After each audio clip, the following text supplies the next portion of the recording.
7 genius tricks with sausages that everyone should know. Start by cutting 4 hot dogs. Cut one in half, then in half again. Then cut the other 3 into round slices and set aside. Now take a whole hot dog and roll it in a piece of puff pastry. Then make shallow cuts on the hot dog, about 1 finger wide, and pull the hot dog slices, alternating sides as I'm doing. It should look like this.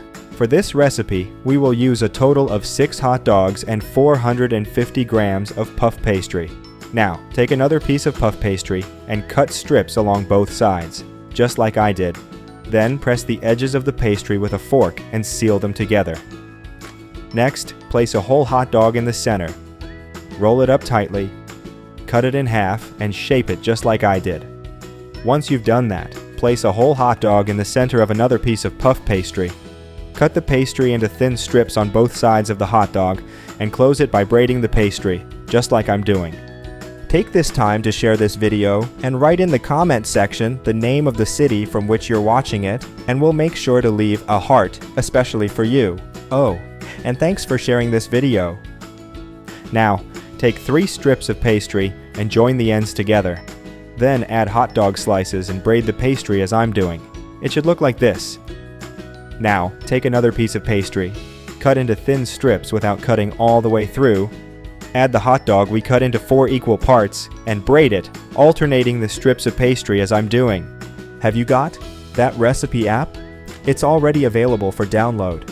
Go to the App Store or Play Store now, type that recipe, and download it.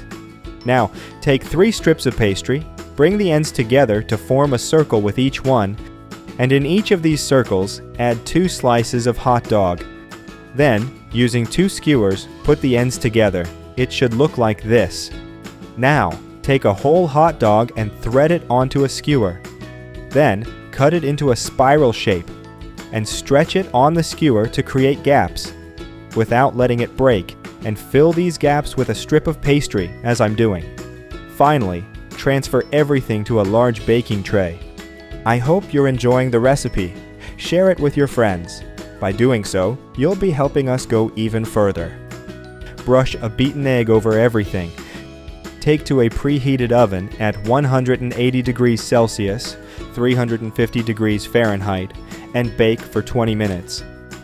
But keep an eye out, as this time may vary depending on the power of your oven. This is the right point. That recipe is ready. You may now serve with a dip of your choice and enjoy it. I hope you liked this recipe. Now I'll head to the comment section and leave a heart to everyone who left the name of their city. See you next recipe. Bye bye.